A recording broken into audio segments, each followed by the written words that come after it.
बात है इस पूरे केस में वो ये है कि कोई अपमान इसलिए नहीं करता है क्योंकि वो करना चाहते हैं, क्योंकि उन्हें अच्छा लगता है। वो इसलिए करते हैं क्योंकि वो अपने आप को साबित करना चाहते हैं, अपने आप को दिखाना चाहते हैं, अपने आप को सिद्ध करना चाहते हैं कि मैं सही हूँ, तुम गलत हो।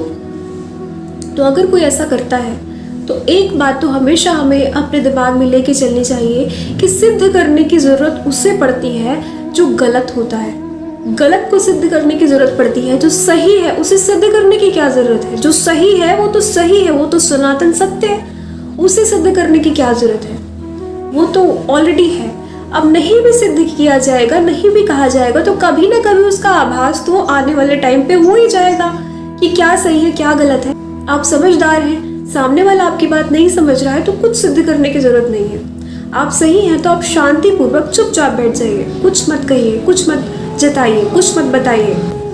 कोई भी ऐसी सिचुएशन हो तो बहुत ज़्यादा प्रतिक्रिया देने की कोई ज़रूरत नहीं है। और ऐसा कौन कर पाता है? ऐसा वही कर पाता है जिसका अपने मन पे कुछ बहुत नियंत्रण हो, जिसके अंदर पेशेंस हो।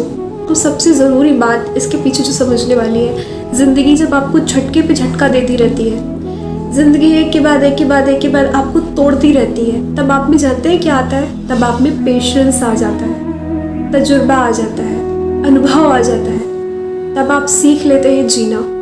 जिसने अपनी ज़िंदगी में दुख नहीं देखे, जिसने अपनी ज़िंदगी में कष्ट नहीं देखे, अपमान नहीं देखा, उसको जीना कभी नहीं आ सकता है। तो अनुभव जो होते हैं वो उम्र के मोहताज नहीं होते, अनुभव समय और परिस्थिति के मोहताज होते हैं। कभी कभी बच्चा जो होता है, बड़ी कम उम्र का बच्चा भी अपने बड़े कम दौर में बहुत बुरे बुरे दिन देख लेता है, पर हाँ एक समय ऐसा आता है कि वो बहुत बेहतर करता है अपने जीवन में, क्योंकि उसने सबक लिए, बहुत जल्दी लिए, उसने अनुभव लिए और हारा नहीं। एक जो पेशेंस वर्ड होता है वो यूं ही नहीं मिलता है, उसके लिए बहुत तपना पड़ता है। अगर कोई कहता है कि मुझे पेशेंस चाहिए तो कोई भी किताब, कोई भी चीज़ उसे पेशेंस नहीं सिखा सकती है। पेशेंस सिखाएगा उसे उसके जीवन के अनुभव, उसके जीवन के कष्ट। जब कष्ट की स्थिति होती है कि हम कुछ भी नहीं कर सकते, कई बार हम मजबूर हो जाते हैं, ऐसी भी सिचुएशन होती है कि हम बहुत मजबूर होते हैं, बहुत बेसहारा अनुभव करते हैं, हमें उसको टॉलरेट करना पड़ता है। ये सिचुएशन जब जब आपके जीवन में आती है तो याद रखिए ये आपको पेशेंस सिखा रही है। उस स्थिति में हमेशा व्यक्तियों को ऐसा लगता है कि ये दिन क्यों देखने पड़ रहे हैं, क्या यही देखने के लिए मैं जिंदा हूँ, ये भी देखना पड़ेगा।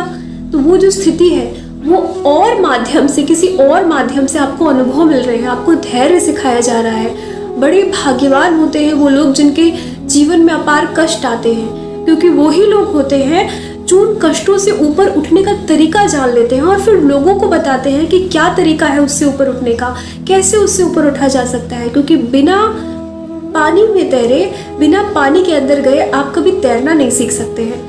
तो जीवन को समझने के लिए जीवन की हर परिस्थिति से रूबरू होना पड़ता है। इस बात को भी बड़ी गहराई से समझिए, आपको ये पता चल जाता है कि कठोर होने का क्या अर्थ होता है और उसके क्या परिणाम होते हैं, और सरल और सॉफ्ट होने का क्या मतलब होता है और उसके क्या परिणाम होते हैं। चट्टान कितनी कठोर होती है और पानी कितना सॉफ्ट होता है, पर फिर भी जो पानी होता है, जो नदी होती है, वो चट्टानों के बीच से भी अपना रास्ता बनाते हुए अपनी मंजिल तक पहुंच जाती है। नदी का पानी, नदी का बहाव बड़े आराम से चट्टानों को पार करते हुए निकल जाता है। वो क्यों निकल जाता है? क्योंकि उसमें सॉफ्टनेस थी, वो जहाँ जहाँ गई वैसे वैसे आकृति में ढलती गई, उसने स्पेस बनाया और वो निकल गई। क्योंकि उसकी एक क्वालिटी होती है कि वो सॉफ्ट होती है, बड़ी बड़ी चट्टानों के बीच से भी अपना रास्ता बनाते हुए निकल जाती है, उसे कुछ भी प्रभावित नहीं करता। उसकी एक ये भी गुणवत्ता होती है कि वो निरंतर चलती रहती है, रुकती नहीं है। और चट्टान कठोर होती है, हार्ड होती है, हिलना नहीं चाहती, झुकना नहीं चाहती और एक ही जगह पे थमी रहती है। हमें भी इनसे यही सीख लेनी चाहिए कि जीवन में कैसी भी परिस्थितियां हो, कोई भी दौर हो, रुकना नहीं है, थमना नहीं है और हमेशा अपने अंदर ये गुणवत्ता रखनी है, पानी जैसी कि सिचुएशन जैसी भी हो, रास्ते कैसे भी हो, उन्हीं के अनुसार ढल जाना है और पत्थर की तरीके से जम नहीं जाना है, खड़े नहीं रह जाना है, पार कर जाना है। कभी भी आपका कोई अपमान करता है, कुछ कड़वे शब्द कहता है, तो उसे दिल पे मत लगाइए, उसे अपने आप से मत जोड़िए। जिसने वो किया है वो उसके शब्द हैं, वो उसकी बातें हैं, उसका आपसे कोई विशेष लेना देना नहीं है। और अपने आप को सॉफ्ट बनाने की कोशिश करिए, अपने आप को ऐसी स्थिति दीजिए, ऐसा माहौल दीजिए, ऐसे लोगों का संग दीजिए, ऐसी चीज़ों से जुड़िए कि कि आप ऐसे हो सके। अगर आप अपने जीवन में चाहते हैं कि सबसे ज़्यादा स्पीड में आपका काम हो, सबसे ज़्यादा तेज़ी से आप अपनी मंजिल तक पहुँचे, सबसे ज़्यादा बेहतर तरीके से आप अपनी चीज़ों को कर पाएँ, तो कुछ भी आप कर ले वो कम इफ़ेक्टिव होगा इसकी तुलना में कि आप ईश्वर से बार बार प्रार्थना करते हैं, आप ईश्वर से बार बार क्षमा मांगते हैं अपने बुरे कर्मों के लिए, और आप ईश्वर से बार बार मार्गदर्शन मांगते हैं। कुछ भी आपको आगे नहीं ले जा सकता है, ले जाने वाला ईश्वर है। ईश्वर समय भी बदलता है, स्थिति भी बदलता है, मनुष्य को भी बदलता है, व्यवहार भी बदलता है, आपका जीवन बदल देता है। तो वो एक ही शक्ति है, वो है ईश्वर। तो किसी को भी ये नहीं समझना चाहिए कि हमारे पास अवसर नहीं है। सबसे बड़ा अवसर जो है वो भगवान है, उससे बड़ा कोई अवसर नहीं है। उनसे प्रेम करो, उसके अनुपात में जितना आप उनसे प्रेम करोगे उतना वो आपको देता जाएगा। जितना आप ईश्वर के संपर्क में रहेंगे, आपकी ऊर्जा भी उतनी ज़्यादा दिव्य और उतनी ज़्यादा शुद्ध होती जाएगी।